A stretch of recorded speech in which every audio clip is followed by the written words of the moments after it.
Bonjour amis métropolitains, 2024 vient de se terminer, nous allons commencer 2025.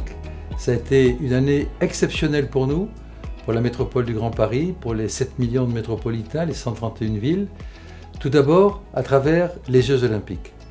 Car la métropole du Grand Paris a pris toute sa part, avec les autres acteurs bien entendu, dans l'organisation de ces Jeux Olympiques.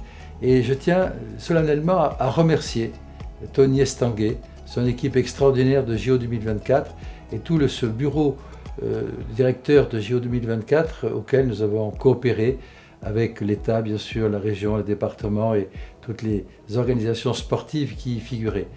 La métropole a tenu sa place. Nous avons construit le centre aquatique olympique, magnifique édifice qui est pour l'héritage le seul édifice important qui reste. Je vous annonce que mi-2025, il sera réouvert au public parce que là en ce moment nous sommes en train d'installer des paddles, nous sommes en train d'installer un restaurant, nous sommes en train d'installer un mur d'escalade, bref des équipements qui permettront aux familles, aux enfants de vivre beaucoup de bonheur en fréquentant le centre aquatique olympique. En 2024, il y a aussi une opération très importante que la métropole a organisée, c'est Centre-Ville Vivant. Nous avons dans l'aire métropolitaine, sur nos 131 villes, 71 villes qui ont un centre-ville en dévitalisation.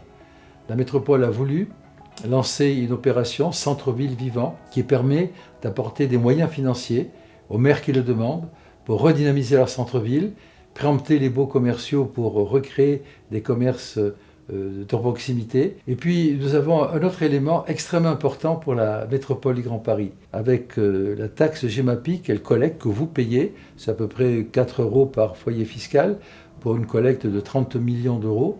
Et ces moyens financiers nous permettent d'apporter des subventions aux communes qui en ont besoin pour créer des travaux qui tendent à limiter l'effet des inondations sur Paris et les villes concernées.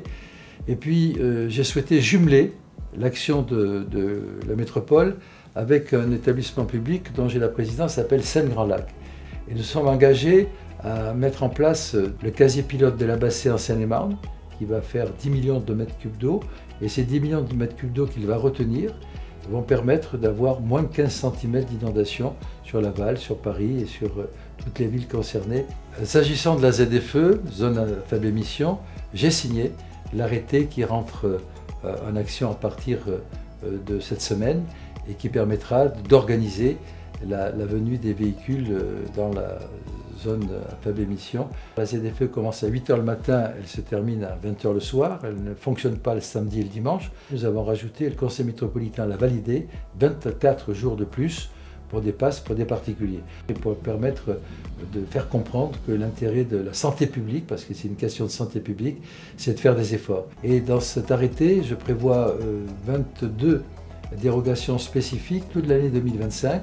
Il y aura simplement de la pédagogie faite avec les personnes qui sont en infraction. À notre dernier conseil métropolitain, nous avons pris une décision concernant nos amis de Mayotte, qui sont terriblement touchés par cette catastrophe historique qui les a frappés. Et nous avons voté une subvention de 500 000 € pour leur apporter un soutien dont ils ont bien besoin. Je vous souhaite à toutes et à tous une bonne année 2025. Je joins à mes voeux le personnel de la métropole, bien entendu, tous nos agents, et puis l'ensemble des 209 élus métropolitains qui, avec moi, vous présentent ces vœux de bonne année 2025.